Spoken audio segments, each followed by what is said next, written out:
अस्सलाम वालेकुम नाजरीन, मैं हूं आपका मेजबान उमर जावेद। प्रोग्राम जुर्म अंजाम के साथ। कैसे कोई शख्स मामूली तल्ख कलामी पर किसी की जान ले सकता है?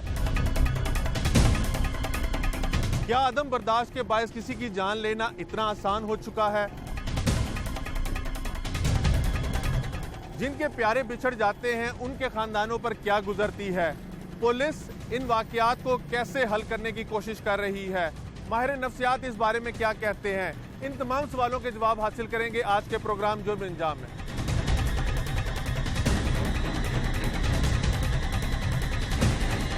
जी, इस टाइम हम पहुंच चुके हैं मोनी रोड पर, जहां पर सैयद सलमान को कत्ल किया गया था। सैयद सलमान 2005 तक जिस शख्स के दोस्त रहे उसी ने उनको फायरिंग करके कत्ल कर दिया। सैयद सलमान अपने दोस्त के जनाजे पे गए थे और वापस आ रहे थे, तो मोनी रोड के ऊपर जब वो पहुंचे तो यहाँ पर उनके दरीना दोस्त, जिसके 2005 में उनकी मामूली सी चपकलिश हुई थी, तल्ख कलामी हुई थी, जिसके बाद बोलचाल बंद हो गई थी, उसने उस रंजिश को दिल में रखा और इनको फायरिंग करके कत्ल कर दिया।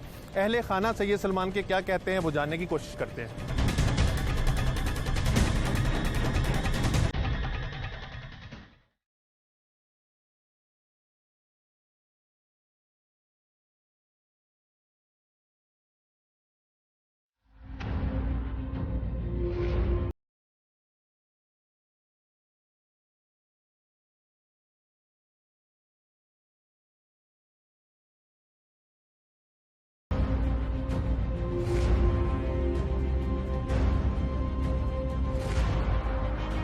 मुआशरे में बढ़ती हुई अदम बर्दाश्त के बायस आज 3 बच्चे अपने वालिद के साए से महरूम हो गए हैं। 2005 तक इनके वालिद के दोस्त जो जाने जाते थे, आज इनके वालिद के कातिल बन चुके हैं। सैयद सलमान साहब जनाजे से वापस आ रहे थे कि उनके 2005 तक जो दोस्त थे उन्होंने फायरिंग करके उनको कत्ल कर दिया। ये वाक़या कैसे पेश आया और क्यों पेश आया, इसकी मुहर्रिकात क्या थी, वो जानने के लिए उनके छोटे भाई हमारे साथ सैयद मोहसिन मौजूद हैं। मोहसिन साहब, वक्त के लिए बहुत शुक्रिया। इस वाक़े के ऊपर रोशनी डालिएगा कि 2005 तक जो मुल्ज़िमान थे वो आपके भाई के दोस्त थे, आप लोगों का उठना बैठना आना जाना इकट्ठा था, तो फिर ये आपके भाई के कातिल कैसे बन गए? जैसे आपने बताया कि 2005 तक वो भाई के दोस्तों में से थे। 23 सितंबर 2003 को वाले साहब की डेथ हो गई। उनकी वफ़ात के बाद जो इमाम बारगाह और मस्जिद जो हमारी विरासत चलती आ रही है, वो सारी जिम्मेदारी भाई के कंधों पे आ गई। सही। वो जब भाई के कंधों पे आ गई तो भाई ही उसका वारिस था। भाई ने उसको जैसे वाले साहब चलाते आ रहे थे, जैसे दादा चलाते आ रहे थे, वाले साहब चलाते आ रहे थे, भाई ने भी उसी को जारी रखा। भाई ने अपनी सारी दोस्तियाँ जारियाँ बलाए ताक रखते हुए जी। एक बहैसियत मुनसफ उस ओहदे को संभाल लिया, और यही वजह उनकी बना बाइस उनके कत्ल का। ये जो मुल्ज़िमान हैं इनके बारे में बताइएगा, ये कौन है, कहाँ रहते हैं? ये हम पिछले मोहल्ले में रहते हैं और इनका भाई के साथ दोस्ती भी थी। आहिस्ता आहिस्ता जैसे जैसे जिम्मेदारियां भाई के कंधों पे आ गई और उसने उनको निभाना शुरू कर दिया, तो उसी तरह उसकी इज़्ज़त में भी इजाफा होता गया। छोटी उम्र में बड़ी जिम्मेदारी पड़ गई और उसको निभाते हुए इज़्ज़त भी वैसे उनको मिलना शुरू हो गई। उन्होंने कभी भी इसको अपने सामने नहीं रखा, ना कभी फ़िरका वारियत की तरफ वो कभी गए, ना कभी उन्होंने मज़हब की बुनियाद पे कोई ऐसे देखा। एक मोहल्ले को अमन के तौर पे, अमन को आगे रखते हुए और हक़ को आगे रखते हुए वो सारे फ़ैसले करते गए, और यही हक़, यही उनका प्यार, यही उनकी आजिज़ी, उसके लिए जो उनका कद वो बाइस से उसका हसद बनता गया।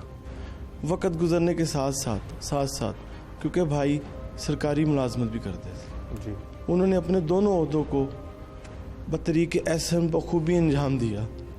उन्होंने कभी उधर भी गफलत नहीं बरती और ना ही कभी इधर। वो दोनों को लेके बड़े ऐसे तरीके से चल रहे थे। जिस रोज़ वाक़या पेश आया, जैसे आपने पहले भी बताया था कि किसी जनाजे से वापस आ रहे थे। जी जी। तो जनाजे से वापसी पर ऐसी क्या बात हुई कि ये जो मुल्ज़िमान हैं उन्होंने फायरिंग कर दी? जनाजे के क्योंकि हम जनाजे पे शरीक थे, क़िबला अल्लामा सैयद तहसीब रज़ा नकवी साहब, इन्होंने जनाजा पढ़ाया, क्योंकि वो जो जिसका जनाजा था वो दोस्त भी था, संगत का भी रुकन था। तो इन्होंने जनाजा पढ़ाया। जनाजा पढ़ा के तो वो जनाजे को थोड़ी मंजिल देते हैं दे रहे थे, मैं पहले चल पड़ा। कोई वहाँ पे वाक़या नहीं हुआ, कोई तल कलामी, कोई ऐसा कोई कुछ भी नहीं। हत्ता कि यहाँ तक हुआ कि जब उन्होंने भाई पे गोलियां चले, तब तो भाई ने भी अपने कातिल को ओए भी नहीं कहा।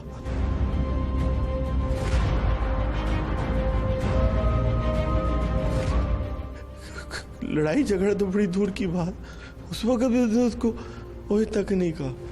तो जब हम वापस आ रहे हैं तो उस जगह पे पहुंचे तो मैं आगे था, भाई और अल्लामा सैयद तहजीब रज़ा नकवी साहब पीछे आ रहे थे। तो एकदम गोली चलने के बाद मैंने पीछे मुड़कर देखा तो वो भाई पे गोलियां चला और मैं भाग के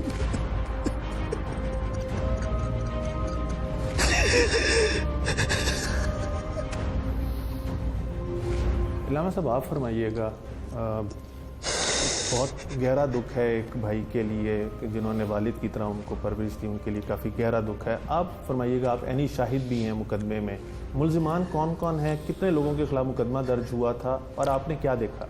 बिस्मिल्लाहिर्रहमानिर्रहीम। जवाब दो इस बात का कि उन्हें किस जुर्म में कत्ल किया गया।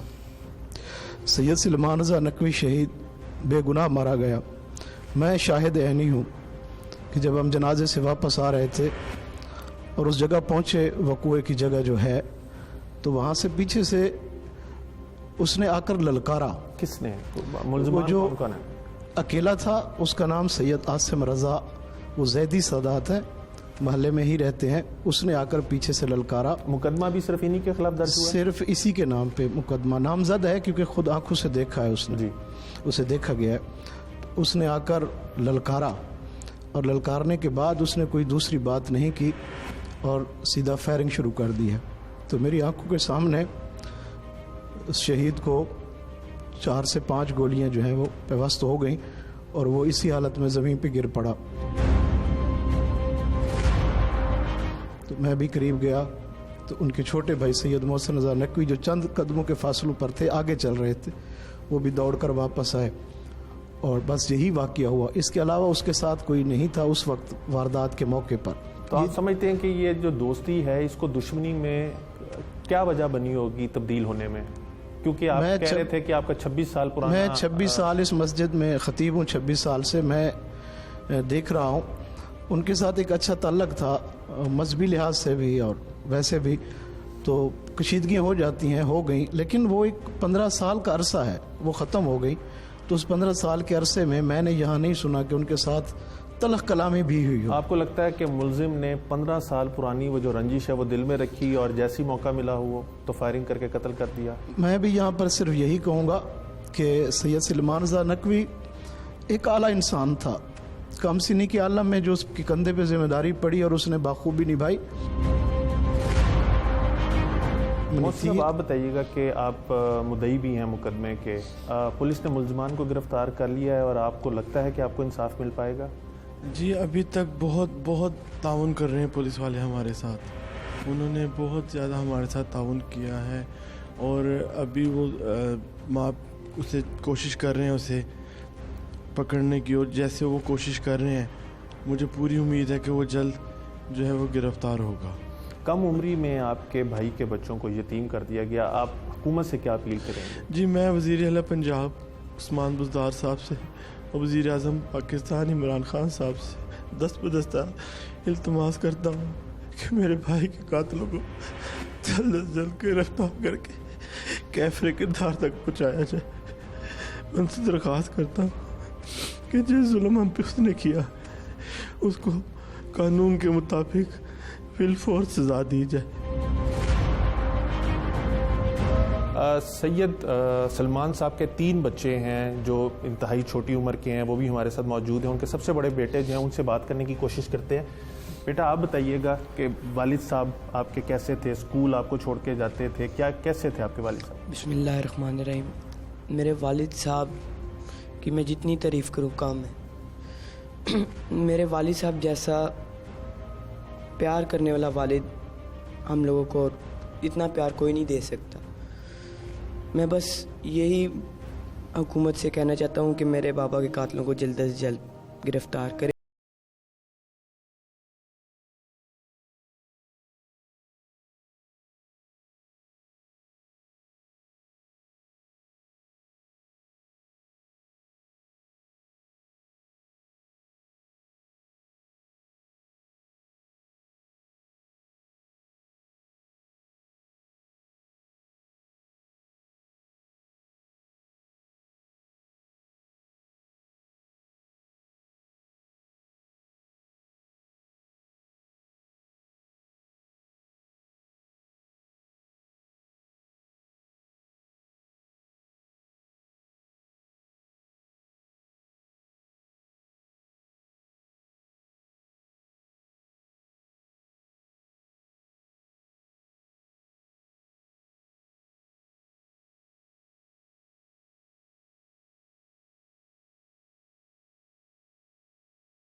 कि मुलजिमों को जल्द से जल्द गिरफ्तार किया जाए और कैफरे किरदार तक पहुंचाया जाए।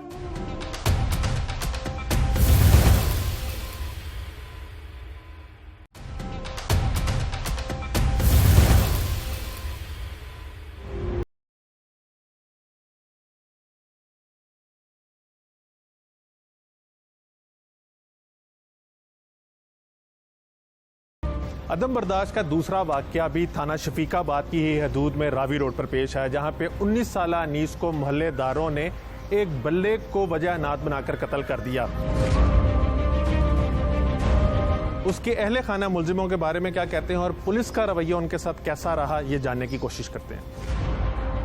ये वो जगह है जहाँ पर अनीस को बेदर्दी से कत्ल किया गया और ऐनी शाहिद उस वाक़े की उनकी बहन भी हैं जिन्होंने ये सारा वकूआ अपनी आंखों से देखा और इनका दावा है कि जब अनीस के ऊपर वो तशद्दुद कर चुके थे मुलजिमान, तो इनके ऊपर भी तशद्दुद किया। आप बताइएगा कि आपने यहाँ पर क्या देखा और जो अहले इलाका थे उन्होंने कोई मदद करने की कोशिश नहीं की? नहीं, इधर सब खड़े थे, किसी ने मदद करने की ज़रूरत नहीं की, सारे यानी कि तमाशा देख रहे थे। मैं अपने भाई को छुड़ा रही थी, किसी ने छुड़ाया भी नहीं है। उसने पहले मुझे मारा, फिर मेरे भाई के ऊपर हमला किया, यानी कि भाई को मारा। तो फिर उधर से हम लेके इधर आए, जब भाई ऊपर से आया उसको लेने के लिए कि हॉस्पिटल लेके जाएँ, तो तब भी ये उधर से आए, तो उधर से घड़ीस के उसको लेके इधर आए। फिर उसको इतना मारा, जो हाथ में आया उसने मारा है। सब ने मारा है। अब अहले इलाका से भी हमने पूछने की कोशिश की थी कि यहाँ पे क्या वक़ूआ हुआ और अनीस के ऊपर जिन लोगों ने तशद्दुद किया, क्यों तशद्दुद किया, तो अहले इलाका नहीं बोलते, लेकिन एक जो मोहल्लेदार हैं वो बोलने से पे राज़ी हुए हैं। उनसे पूछते हैं ये कौन लोग हैं जिनके खिलाफ मोहल्लेदार बोलने को भी तैयार नहीं है, और अगर मोहल्लेदारों से पूछा जा रहा है तो वो बताते नहीं है। क्या हुआ है ये आपस में रिश्तेदारी हैं। ठीक है, रिश्तेदारी हैं, आपस में इनका झगड़ा हुआ था इधर, तो झगड़े में उसने उसको डांग मार। तो मोहल्लेदार इसमें क्यों मदद नहीं कर रहे इन लोगों की? ये तो मुझे नहीं पता क्यों नहीं कर रहे। वो लोग कौन हैं? रिश्तेदार तो हैं, वो करते वगैरह क्या हैं? कोई असर व रसूख वाले लोग हैं? कौन हैं? ये तो इनको ही पता ना, इनके रिश्तेदार हैं, क्या करते हैं क्या नहीं करते, इनको ही पता। आपको क्या पता चला सारे वाक़े के बारे में कि क्या हुआ था? इनका ये एक बल्ले से झगड़ा हुआ था, 300 रुपये का बल्ला था। उसके ऊपर उसने बोला कि ये बल्ला मुझे ला के दे दो, उसने बोला मेरे पास नहीं है। इसी बात से बहस हो गई उनकी, तो आपस में ये हाथों-पाई हो गए, लड़ पड़े। इधर एक मजदूर खड़ा हुआ था, उसकी टांग टूटी हुई। अच्छा जी, उससे टांग पकड़ी उसने, तो उसके साथ लड़ना शुरू कर दिया। सही, बस ये बात बनी टोटल। हाँ, आपने जैसे सुना कि मामूली से बल्ला जिसकी कीमत इनके मुताबिक 300 रुपया है, वैसे अगर अमूमी तौर पे मोहल्ले बाज़ार से जाके ख़रीदने की कोशिश की जाए तो 1000 रुपये के अंदर अंदर वो बल्ला आ जाता है। वजह नात बल्ला बना और उसके बाद 21 साल के जवान शख्स को बेदर्दी से कत्ल कर दिया गया, और मोहल्लेदारों ने भी मदद नहीं की। और अब जब मोहल्लेदारों से पूछने की भी कोशिश कर रहे हैं कि उन लोगों के बारे में कुछ बताएं, तो कोई भी अपनी लबकुशाई नहीं कर रहा।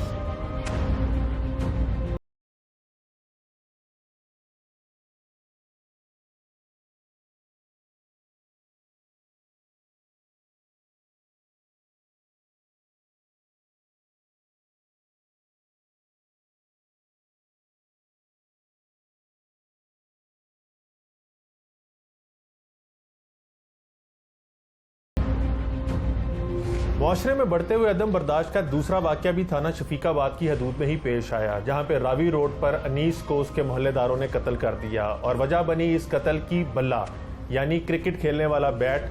मोहल्लेदारों का कहना था कि उनका बल्ला जो है वो अनीस के पास है, जबकि अनीस का मानना था कि वो बल्ला जो है उनको लौटा चुका है।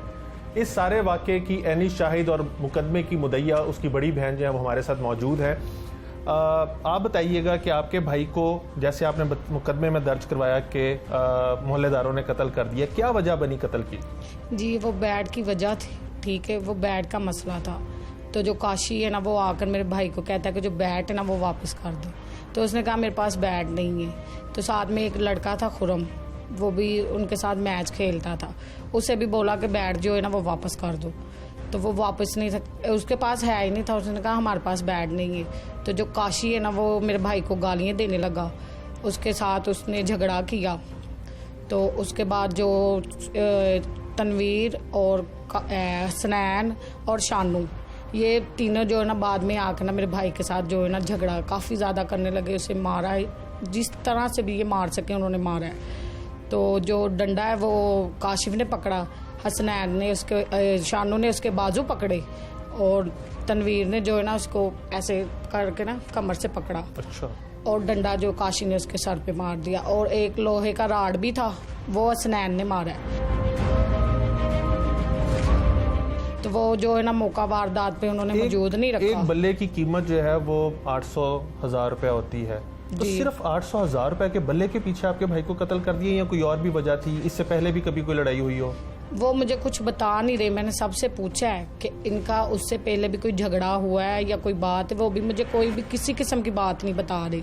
मगर ये कि इन्होंने बहुत जुल्म के साथ मेरे भाई को मारा है। आपकी आंखों के सामने हुआ? जी मेरी आंखों के सामने हुआ। और जब वो बेहोश हो गया, डंडा जब उसके सर पे लगा वो बेहोश हो गया, मैं और मेरा भाई ये वाला उसे लेके हॉस्पिटल जा रहे बाइक पे। तो ये शानू ने और हसनैन ने और भाई ने, यानी कि तनवीर ने, उसे ना मोहल्ले में भाई कहते हैं, तो उन्होंने ना बालों से पकड़ के ना बेहोशी की हालत में, जब वो मार चुके हुए थे, यानी जब मैं उसे बेहोशी की हालत में लेकर जा रही थी ना, तो उन्होंने बालों से पकड़ के ना उसे फिर ज़मीन पे घेर के करीज कर फिर वहाँ पे लेकर गए। तो मैं और मेरे भाई ने उनको धक्का दिया कि हमें एक मरतबा हॉस्पिटल तो उसको ले जाने दो, फिर बाद में आपके साथ आकर बात करेंगे कि आपने क्या करना है क्या नहीं। मैं और मेरा भाई उसे हॉस्पिटल ले गए। मेरे 2 छोटे भाई घर पे थे और छोटी बहन घर पे थी। तो इन्होंने गालियाँ भी निकाली और बाद में जो है ना हवाई फायर भी पीछे से करके हमें डराया, धमकाया, गालियाँ दी। ये सारा वाकया बाहर आपके गली में पेश हाँ आया? जी, बाहर गली में पेश तो आया। मोहल्लेदारों ने और जो अहले इलाका थे सब उन्होंने रोका ने नहीं? देखा, किसी ने रोका नहीं, किसी ने कुछ नहीं किया, देखा सब ने। अब जब हम किसी को कहते कि आप हमारे साथ चलो या हमारे साथ चल के गवाही दो कि देखा तो सब नहीं, तो कोई हमारे साथ जो चलता है ना तो वो उधर से कहते हैं कि आप हमारी मोहल्लेदारी हैं, हम आप उनको भी उतने हमारे भी इतने, तो आप हमारी बात में ना आए, अगर जो कोई आएगा तो हम बुरा पेश आएंगे। पुलिस कहाँ तक कार्रवाई की है? क्या जो मुकदमा आपने दर्ज करवाया और जिन लोगों को आपने नामजद किया पुलिस ने उनको गिरफ्तार कर लिया? हाँ जी, 3 का नाम लिया था उस टाइम पे, तो वो तीनों जो है वो गिरफ्तार हो गई। हसनैन, शानू, तनवीर, काशिफ, ये 3 जो है ना वो गिरफ्तार हो चुके हैं। तो अब आप क्या मुतालबा करती हैं? वो गिरफ्तार हो चुके हैं, जैसे आप पहले बता रही थी कि सुलह का वो कोई बात कर रहे थे कि हम सुलह कर लें। वो कहते हैं कि हम सुलह करेंगे, कि चाहे पैसे दे के सुलह करें, जैसे भी सुलह करें, हमने सुलह करनी है। तो मैंने सुलह नहीं करनी, ना पैसों से मेरे भाई ने वापस आना है और ना ही किसी के पास आने या बैठने से मेरे भाई ने वापस नहीं आना। आपका भाई करता क्या था? कितनी उम्र थी और शादीशुदा था? नहीं, मेरा भाई शादीशुदा नहीं था, 21 साल का वो अभी हुआ है। तो वो ये दफ्तरी खाने का काम करता है, ये जो किताबें नहीं बनती उर्दू बाज़ार में, वहाँ पे वो काम करता था। तो जब से समझ ले मेरी वालदा फोत हो चुकी ना, मेरे भाई ने मेरा साथ दिया, वो मेरे साथ चलता था, घर का खर्चा वगैरह जो भी आल टू आल मालूमात थे ना वो मेरा भाई करता था मेरे साथ मिलके। आप बताइएगा, आपका भाई था तो क्या वजह बनी होगी, और जो मुल्जिमान हैं अब वो पकड़े गए हैं जैसे आपकी बहन कह रही थी, आपने उनसे पूछने की कोशिश की या पुलिस ने तफ्तीश में ये पूछने की कोशिश की कि मुल्जिमान ने क्यों मारा? एक 800 रुपए के बैट के ऊपर कत्ल कर दिया एक जवान शख्स को जिसकी उम्र 21 साल बताते हैं आप लोग? सर वो हमें यही बताते हैं कि आप जाएं, आप बेफिक्र हो जाएं, हम आपकी कार्रवाई ठीक कर रहे हैं, आपको किसी किस्म का मसला नहीं होगा। लेकिन उन्होंने 2 मुल्जिम जब पेश हुए हैं तो पेश होने के बाद एक का तो पुलिस ने गिरफ्तार किए या मुल्जिम खुद पेश हुए? एक गिरफ्तार किया उन्होंने शानू को, काशिफ को इन्होंने उस दिन पेश किया जिस दिन हमारा भाई फोत हो गया, और उन्होंने वो भी हमें 4 बजे बताया जब हम उसे वहाँ से लेके आ रहे हैं। फिर उसके बाद जब इन्होंने तनवीर को पेश कराया तो हमें इतला नहीं दी पुलिस वालों ने कि वो पेश हो चुका है। हमें थाने बुलवाया और बुलवा के कहा कि आपसे बात करनी है। वहाँ बुलवा के फिर हमने उनसे मुतालबा किया कि हमें दिखा दें। मेरे बहनोई ने कहा कि भाई एक दफ़ा हमें तसल्ली के लिए दिखा दे, तो वो कह रहे हैं कि आपने क्या इसकी तस्वीर उतारनी है। अच्छा, ये पुलिस वालों ने आपको पुलिस वालों ने कहा कि आपको हमें यकीन नहीं। उन्होंने कहा जी हमको आप पे यकीन है, आप बेफिक्र रहें जी, कल आपको पेश करेंगे डिप्टी साहब के पास या परसों पेश करेंगे, मुल्जिमों को आपके सामने खड़ा कर दिया जाएगा। फिर पेश किया डिप्टी के सामने? अभी तक तो कोई नहीं उन्होंने बताया। तो आपको क्या लगता है पुलिस क्यों कर रही है? अमूमी तौर पे ऐसे होता है कि पुलिस जो है वो अगर कोई पार्टी तगड़ी हो तो उसके साथ लेन देन कर लेती है और सर हमें ज़िंदगी में कभी ऐसा कोई मामला आया ही नहीं, कानूनी कामों का कुछ भी नहीं पता हमें। हम तो उनके आसरे पे और अल्लाह की आस पे चल रहे हैं कि जैसा वो कर रहे हैं बेहतर कर रहे हैं। हमें कुछ नहीं पता कि ये क्या मसले हैं, क्या मसाइल हैं इसके। हमने तो अपनी तरफ से जो दरख्वास्त लिखाई है ना, वो दरख्वास्त भी वो कहते हैं कि ऐसी कामयाब कोई नहीं है, लेकिन वक्त के हिसाब से जैसा उसका दिमाग था, माइंड हुआ था, वो लिखवाई थी हमने। दरख्वास्त भी 3 दिन बाद लिखवाई थी, वो भी डॉक्टर साहब के कहने पे। उन्होंने कहा कि बीबी आपके बच्चे की हालत इस तरह है तो आपको चाहिए दरख्वास्त लिखवा दें। जब आप लोग यहाँ से उसको लेके गए, क्योंकि आप लेके गई थी, आप बताइएगा वो काफ़ी पहले जख्मी था, तो कितने रोज़ बाद उसका इंतकाल हुआ? क्योंकि मुकदमा भी आप लोगों ने थोड़ा ताख़ीर से दर्ज करवाया था, उसकी क्या वजह थी? जी, जब उसे हम यहाँ से पहले दिन लेकर गए ना, वो बेहोश जो है ना वो यहीं पे हो गया, और रास्ते में जाते जाते हाथ पैर ना वो ऐसे अपने करने लग पड़ा था। हॉस्पिटल दिमाग वगैरह पे चोट लगी थी? हाँ जी, सर पे चोट लगी है। तो जब हॉस्पिटल में लेकर पहुँचे ना तो डॉक्टरों ने मुझे उसी टाइम पे कह दिया कि आपके भाई की डेथ हो चुकी है, तो आप ये कि वहाँ पे जो चौंकी है मेयो हॉस्पिटल के बाहर, वहाँ पे जाके लिखाएं लिखोएं जो भी वो बताते हैं, तो फिर हम इसका ना जो ट्रीटमेंट शुरू करते।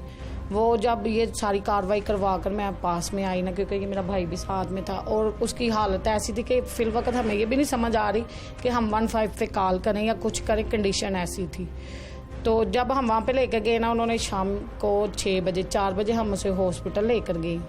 झगड़ा जो 2 बजे से लेकर ना 4 बजे तक चला, और 4 बजे मैं और मेरा भाई उसे हॉस्पिटल लेकर गई। 7 बजे उन्होंने ऑपरेशन शुरू किया मेरे भाई के सर का, डॉक्टरों ने। तो उन्होंने कहा कि हाँ जी, उन्होंने कहा कि आप दुआ करें कि 1% या 2% आपके भाई के चांस है, बाकी आप दुआ करें, दुआ के साथ सब कुछ बेहतर होता है। ये वाकया 14 तारीख को ही, ठीक है, 14 तारीख की शाम 2 बजे के बाद। तो मैंने जो रिपोर्ट दर्ज करवाई थी ना, वो मैंने करवाई 17 तारीख को। वो भी बड़ा जो डॉक्टर देखने आया ना मेरे भाई को, उसने अंदर बुलाकर मुझे कहा कि आपने कानूनी कार्रवाई की। मैं क्या हॉस्पिटल में इन्होंने जोन सी मुझे कहा है ना, वो मैंने की है। फिर उन्होंने कहा जोन सा आपको इलाका लगता है, आप उस थाने में गए। मैं नहीं गई, क्योंकि मेरा भाई जो कंडीशन ठीक नहीं, तो मुझे फिल वक्त इसलिए वो डॉक्टर जो है ना, उसने मुझसे कहा कि आप जाओ, जाकर वो जो लड़के हैं उनको पकड़ाओ कि आपके भाई की हालत जो है ना वो ठीक नहीं है। वो उसने फिर मुझे बताया जो उसकी सर की हड्डी है ना, वो जो टूट चुकी है। सही। आपने देखा कि सिर्फ 700 से 1000 रुपए के दरमियान एक जो बल्ला ख़रीदा जा सकता है, उस बल्ले को बुनियाद बनाकर लड़ाई शुरू की गई। और फिर जो मोहल्ले के लड़के थे, ना सिर्फ उन्होंने बदतरीन तशद्दुद किया, बल्कि जब ये लोग हस्पताल लेके जा रहे थे तब भी तशद्दुद करते रहे और कोशिश करते रहे कि हस्पताल ले जाने में ताख़ीर हो। और मौत की कश्मोकश में अनीस जो था वो तकरीबन 6 रोज़ तक रहा और उसके बाद वो दम तोड़ गया। और जब मुलजमान को ये पता चला कि अब अनीस दुनिया में नहीं रहा, तो वो उसके बाद खुद पेश हो गए, जबकि पुलिस का काम बनता था कि वो मुलजमान को गिरफ्तार करती और इंसाफ के जो तकाजे थे वो पूरे किए जाते।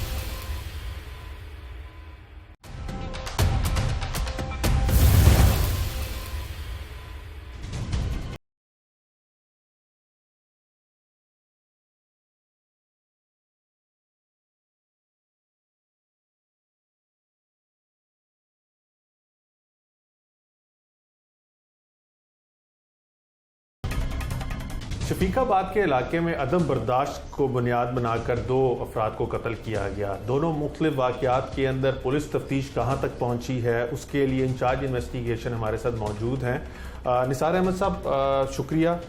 ये बताइएगा कि 2 वाक़यात आपके इलाके में हुए और दोनों वाक़यात के अंदर कोई वजह जो है वो अपेरेंटली मुद्दईयान की जानिब से नहीं बताई गई। एक के अंदर कहा जाता है कि सैयद सलमान को उनके दरीना दोस्त ने कत्ल किया, जिसके साथ उनकी 2005 में चपलिश हुई थी। और रावी रोड के इलाके में अनीस नामी नौजवान को कत्ल किया गया और बताया जाता है कि बल्ले के यानी क्रिकेट बैट के ऊपर कोई वजह तनाज़ा बना और उसके बाद कत्ल कर दिया गया। पुलिस इन्वेस्टिगेशंस इन दोनों केसेस के बारे में क्या कहती हैं? अभी आपने जो पहला कत्ल अभी बताया आपने, सुलेमान शाह वाला, ये जिसने इनको कत्ल किया आसम ज़ैदी उनका नाम है, ये उसी मोहल्ले के रहने वाले हैं। ये इनके करीबी दोस्त भी हैं और अभी उनके हमसाए भी हैं। अच्छा। अभी तक तो इसके बारे में हमें कुछ पता नहीं, वो किसी को इल्म नहीं है कि ये क्यों किया गया है, कोई बात सामने नहीं आ रही अभी। उनके लिए रेड भी हम कर रहे हैं, पहले 2-3 जगह पे रेड किए हैं ताकि इनको पकड़ा जाए और ये क्लियर हो जाए। इसमें 2 मुलजमान हैं, एक आसम ज़ैदी है, एक मतीन है। दोनों नामजद हैं? दोनों नामजद हैं और मतीन के लिए भी हमने रेड किया है। उम्मीद है मतीन आज जो है इंशाल्लाह पकड़ा जाएगा। दूसरा जो अभी आपने ये क्रिकेट खेलने वाले बच्चे जो लड़े हैं, ये छोटे बिल्कुल इनकी कम उम्रें हैं। ये अपने घर के बाहर ही क्रिकेट खेल रहे थे। उनका क्रिकेट की खेल में इनका कोई आपस में झगड़ा हुआ है। ये झगड़ा हुआ है इनका 14 तारीख को। अच्छा। 14/4 को। हमें इसके बारे में इल्म नहीं था। ये 17 तारीख को जो मुद्दईया है उनके मुकदमा की नाइला डॉक्टर मोहम्मद अशरफ, ये मकतूल की क्या लगती हैं? ये मकतूल की हमशीरा है, हकीकी हमशीरा। वो आई हैं हमारे पास दरख्वास्त लेकर कि जी ये मसला है, तो उसकी दरख्वास्त पे उसी वक्त मुकदमा दर्ज किया गया है। 17 को मुकदमा दर्ज हुआ है, इसमें अंडर सेक्शन थी 324। 19 तारीख को इसका जो भाई अनीस था उसकी डेथ हो गई है। लेकिन ये इनका जो जैसे ये बता रहे हैं, जैसे आपने अभी पूछा है, ये इनका सिर्फ ये लाइट सा झगड़ा हुआ उधर।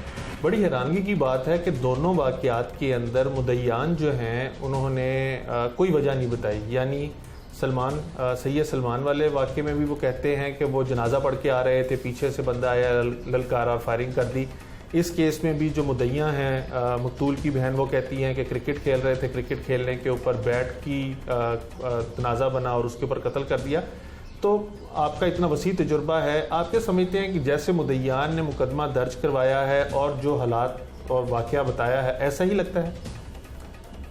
ये जैसे ही वो जैदी, आसम जैदी इंशाल्लाह, या मतीन जो उसका दूसरा मुलज़िम है, उसको जैसे ही पकड़ेंगे वो तो सामने आ जाएगी बात कि क्या हुआ है, क्योंकि वो मसला और है।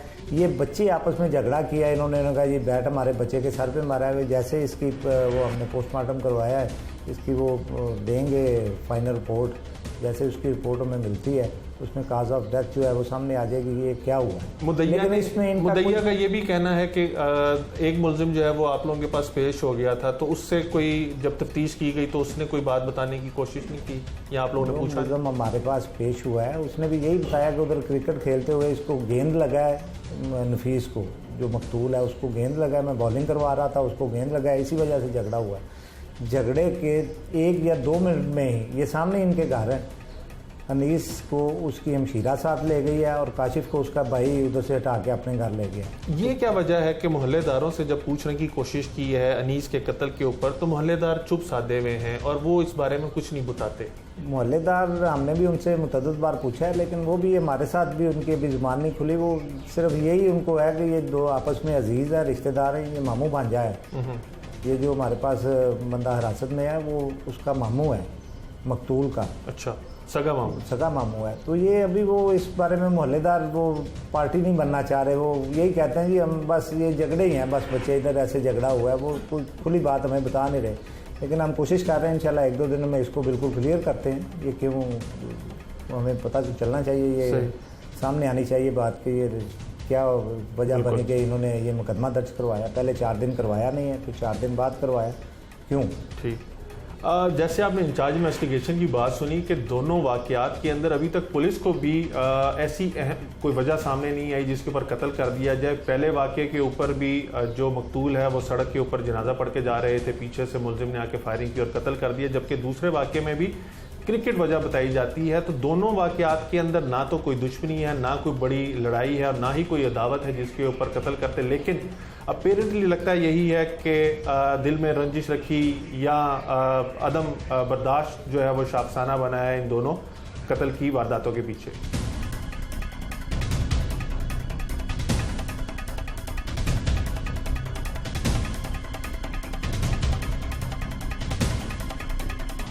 कोई शख्स तैश में आकर या अदम बर्दाश्त के बायस किसी की जान कैसे ले लेता है, इस सवाल का जवाब लेने के लिए हम डॉक्टर असलम राव साहब के पास मौजूद हैं। इनसे जानेंगे कि डॉक्टर साहब ऐसी क्या इंसान के ऊपर उस टाइम चीज़ हावी हो जाती है या तारी हो जाती है कि वो सिर्फ मामूली सी तल्ख कलामी या मामूली सी झगड़े की वजह से किसी शख्स को कत्ल कर देता है?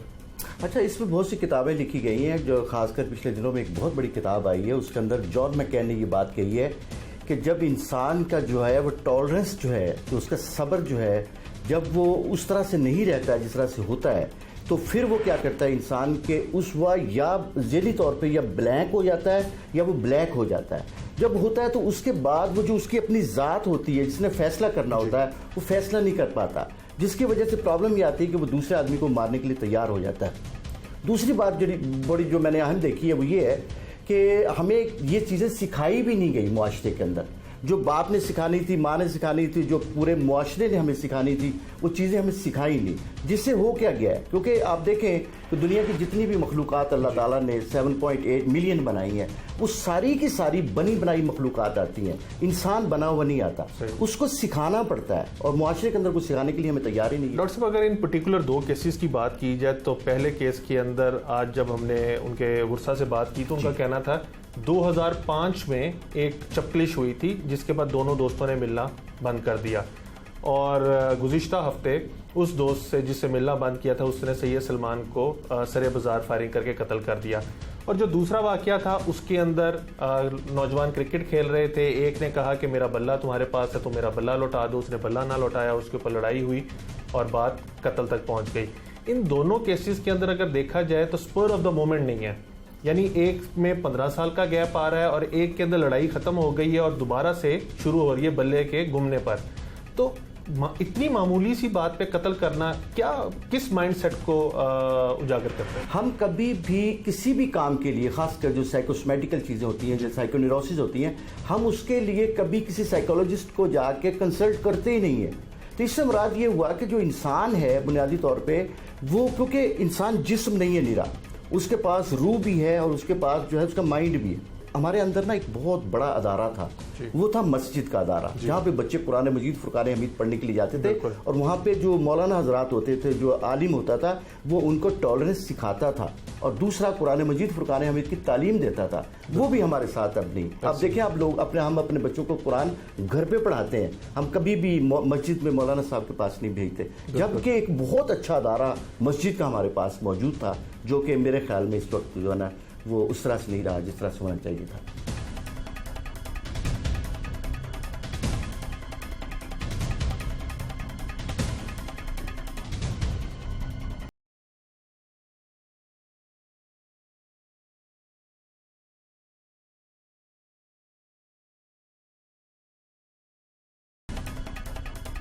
आज के प्रोग्राम में जहां पर हम ये बात कर रहे हैं कि अदम बर्दाश्त की वजह से शहर के अंदर बहुत ज़्यादा मसाइल पैदा हो रहे हैं, खून खराबा हो रहा है, तो वहीं पुलिस से ये जानने की कोशिश करेंगे कि पुलिस का दावा है कि वो डीवेपनाइजेशन के लिए क्रैकडाउन करते हैं और जो नाजायज़ असला लेके लोग फिर रहे होते हैं या जो ऐसे सबअर्बन एरियाज़ हैं लाहौर के जहाँ पर इस तरह का असलाहा बहुत ज़्यादा बड़ी मिकदार में पाया जाता है, उनके खिलाफ क्रैकडाउन करते हैं। तो फिर हम रोज़ाना की बुनियाद पर कत्ल गारत क्यों देख रहे हैं? एसएसपी साहब, अभी हाल ही में हमने देखा कि शफीकाबाद के इलाके में 2 ऐसे वाक़यात पेश आए जहाँ पे फायरिंग से 2 मुख्तलिफ अफराद कत्ल हो गए और शफीकाबाद के ही इलाके में क्रिकेट खेलते हुए लड़ाई हुई और सर पे बैट मार के कत्ल कर दिया गया। कुछ रोशनी डालिएगा कि आप लोग इतनी ज़्यादा जब कार्रवाइयाँ कर रहे हैं डीवेपनाइजेशन के लिए और इलाके के अंदर गश्त भी है पीरू डॉल्फिन, तो फिर ये ऐसे वाक़यात कैसे रूनुमा हो जाते हैं? थैंक यू वेरी मच जी। इसको इस सारे इश्यूज़ को हम 2-3 एंगल्स के साथ एनालाइज कर सकते हैं। सबसे पहली चीज़, जो मर्डर होता है उसका एक मोटिव होता है। हम अगर मोटिव को स्टडी करें तो फिर हमें ये समझने में आसानी होगी कि जो एक वेव आई है उसके रीज़न्स क्या हैं। तो इसमें जो बुनियादी बात है वो जो एक आपने सुना होगा कि जी एक बड़े अरसे से एक जन और ज़मीन, ये 3 चीज़ें। चौथा इसमें आप ऐड कर लें ये जो लोगों का अदम बर्दाश्त का जो रवैया है, उसकी वजह से लोग एक मौके के ऊपर तू मैं हुई और उस पर इश्तियाल में आके और फिर एक बड़ा कदम उठा जाना, ये एक इमोशनल इंस्टेबिलिटी को भी ये चीज़ जाहिर करती है। तो वो हमारे माशरे के अंदर वो जनरली अदम बर्दाश्त का जो रवैया है वो उसमें बढ़ा हुआ है, वो बढ़ा है। उस हद तक मैं आपसे बिल्कुल एग्री करता हूँ। जहाँ तक आपकी ये वाली बात है कि जो ये मर्डर्स होते हैं तो इसमें जो नाजायज़ असला यूज़ होता है या जो वेपन यूज़ होता है उस पर पुलिस की क्या कार्रवाई होती है, तो मेरा ये ख्याल है कि जो पुलिस का रिस्पांस है वो एक बड़ा ही आप कह लें कि एक SOPs के तहत पढ़ा लिखा एक रिस्पांस है जिसमें FIR दर्ज की जाती है। अगर मैं आपसे फिगर शेयर करूँ तो हमारे 1 जनवरी से लेके अभी तक अप्रैल के मिड तक हमारे 1750 FIRs हैं जो हमने दर्ज किए। लेकिन जैसे फैसल साहब आपने कहा कि एक मोटिव होता है कत्ल करने के लिए, बंदे ने प्लानिंग की होती है, लेकिन लाहौर जैसा शहर जहाँ पर हर वक्त पुलिस का गश्त हो रहा है और बहुत से ऐसे वसाइल आप लोगों को दिए गए हुए हैं जिससे आप लोग मॉनिटरिंग कर रहे हैं, आप लोगों की डिस्ट्रिक्ट इंटेलिजेंस चल रही होती है, इलाके के अंदर लड़ाइयाँ झगड़ों के हवाले से आप लोगों को रिपोर्ट्स मिल रही होती हैं, तो जब एक शख्स घर से असला लेके निकलता है तो डेफिनेटली वो कई ऐसी जगहों से गुजरता होगा। आजकल तो वैसे भी कोरोना की वजह से जगह जगह नाके लगे हुए हैं, उसके बाद भी एक ही इलाके में इस तरह के वाक़यात होना, आप नहीं समझते कि कहीं ना कहीं इलाका पुलिस जो है वो जिम्मेदार है कि वो उन चीज़ों को इस तरह मॉनिटर नहीं करती? क्योंकि आपके इलाके में अगर एक SHO के इलाके में लड़ाई होती है या कोई ट्रबल पॉइंट बनता है तो उसको इस बारे में आगाही होती है। जी, आप जो एक पुरानी दुश्मनी के हवाले से जो आपका आर्गूमेंट, अगर मैं उस प्रिज्म से इसको देखूं तो आपकी बात बिल्कुल ठीक है कि जब भी दुश्मनियाँ होंगी तो मुतलका जो SHO होगा, जो STPO होगा, उसको न सिर्फ उसका पता होना चाहिए बल्कि उसको तमाम प्रिवेंटिव मेजर्स भी लेने चाहिए। जो प्रिवेंटिव सेक्शंस ऑफ लॉ हमारे पास अवेलेबल है जिनमें पुलिस ऑपरेट करती है, उस पर बड़ा ही टाइमली उनको ऑपरेट करना चाहिए। इस हद तक बिल्कुल आपकी बात 100% ठीक है। और उसमें लाहौर पुलिस की ये कोशिश होती है, हमने बड़ा ही मेथोडिकली हमने अपनी एक एक्सरसाइज की हुई है कि जिसमें ऐसे तमाम वाक़यात के जिसमें कोई दुश्मनी का एलिमेंट पाया जाता हो या एक इंसिडेंट जो अभी हुआ है और वो उसने जन्म दिया है किसी दुश्मनी को, तो उसको हम प्रायोरिटी पे वो ऑब्जर्व कर रहे होते हैं और हमारी कोशिश ये होती है कि ये आगे ना बढ़े। कोरोना की वजह से लाहौर में क्राइम बहुत कम हुआ होता है, लेकिन अगर पिछले 10 रोज़ की बात की जाए तो डकैती मज़ामत भी शुरू हो गई है, हाउस रॉबरीज भी शुरू हो गई हैं और ये मर्डर्स वगैरह भी दोबारा होने शुरू हो गए। इसकी वजह क्या समझते हैं? देखिए, मेरे ख्याल में एक बुनियादी वजह सोशो इकनॉमिक रीज़न है। आपके यहाँ जो एक अभी ये सारा कुछ आपको पता है रुक गया है, उस रुकने की वजह से जो एक फाइनेंशियल क्राइसिस में जो फैमिलीज़ आई हैं, अब जो छीनने वाला है, अब मज़ामत पे आपको पता है ये फ़ाइल लगे, जो छीनने वाला है उसकी भी फाइनेंशियल हालत ऐसी है कि वो घी के डिब्बे छीन रहा है, और जो मज़ामत करने वाला है उसकी फाइनेंशियल हालत का भी अंदाज़ा लगाएं कि वो घी के डब्बों को बचाने के लिए मज़ामत कर रहा है। तो सोशो इकनॉमिक रीजंस को हमें समझने की ज़रूरत है। दूसरी बात ये है कि ये इतनी बड़ी आबादी का शहर है, 2.25 करोड़ आबादी है यहाँ की लाहौर की, और उसमें जो क्राइम है वो नेचुरली उसको पुलिस ने प्रोएक्टिव हो के हम कोशिश करते हैं कि हम उसको रोकें। अब उसमें आपने 15-20 दिन के लिए आपने पूरे शहर को लॉकडाउन किया और फिर उसमें कुछ 2-3 दिन के लिए आपने देखा होगा कि लोग निकले, तो वो नेचुरली उसमें जो है वो एक थोड़ी सी सर्ज आई। लेकिन इसमें एक और चीज़ समझने की है जो मैं ज़रूर मेंशन करना चाहूँगा, वो ये है कि हमारा पुलिस का चैलेंज मल्टी प्रोंग्ड है।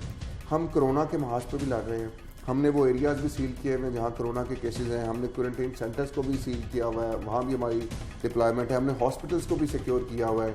साथ ही साथ हमने पूरे शहर में नाकाबंदियाँ भी की हुई हैं कि इसको लॉकडाउन को इन्फोर्स कर सकें। इसके साथ ही साथ हमारे लिए एक बड़ा चैलेंज होता है फिर क्राइम का, फिर उसका जो इन्वेस्टिगेशन का पार्ट होता है उसके अपने मसाइल हैं बहुत सारे। तो ये इतने सारे चैलेंजेस जब एक साथ पुलिस को फेस करने पड़ते हैं तो उसमें फिर नेचुरली आप जब आपकी अटेंशन डाइवर्ट होती है। अभी हमने कोशिश ये की है कि अभी ये जो रमज़ान है, इस रमज़ान में हमने जो सिक्योरिटी वाला हमारा पैराडाइम है वो हमने इन प्लेस किया है, कोरोना वाला जो हमारा पूरा सेटअप है वो हमने इन प्लेस किया है। क्राइम के लिए बहुत ही प्रोएक्टिवली हमने चीज़ें इस सारे सेटअप के अंदर आने वाले दिनों में हमने लगाई हैं। तो इंशाल्लाह अभी आप देख लें कि अब फिर कोई 2-3 दिन से अल्हम्दुलिल्लाह बिल्कुल नॉर्मल हो गई हैं चीज़ें, उस तरह से वो क्राइम की उस तरह से रिपोर्ट्स नहीं आ रही। तो ये इंशाल्लाह रमज़ान में मज़ीद बेहतरी होगी इसमें। Thank you.